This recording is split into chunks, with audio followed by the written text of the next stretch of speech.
அன்பியம் YouTube. இல்லந்தோறும் இறைசாட்சி, உள்ளந்தோறும் மகிழ்ச்சி. புனித திருமுழுக்கு யோவானின் பிறப்பு.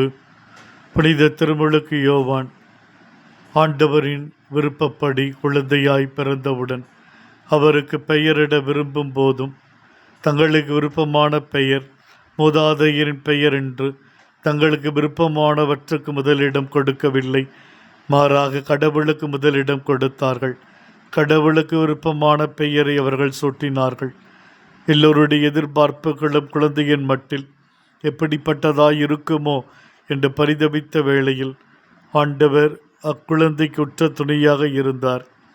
மன வலிமை பெற்றவராகவே இருந்தார். திருமுழுக்கு யோவானின் வாழ்வு ஆண்டவருக்கு வழிகாட்டும் பலகையாய், ஏதோ கடவுளின் ஆட்டுக்குட்டி என ஆண்டவரை சுட்டி காட்டுபவராய், ஆண்டவரிடத்தில் தன் சீடர்களையும் மக்களையும் இணைப்பதாகவே இருந்தது.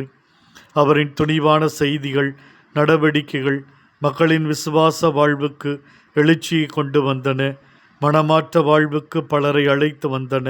தவறு என்றால் அது யார் செய்தாலும் தவறுதான் என்ற துணிவோடு ஏரோதின் தவறை சுட்டி காண்பித்து தன் இன்னுயிரை ஆண்டவருக்கு கையளிக்கிறார்.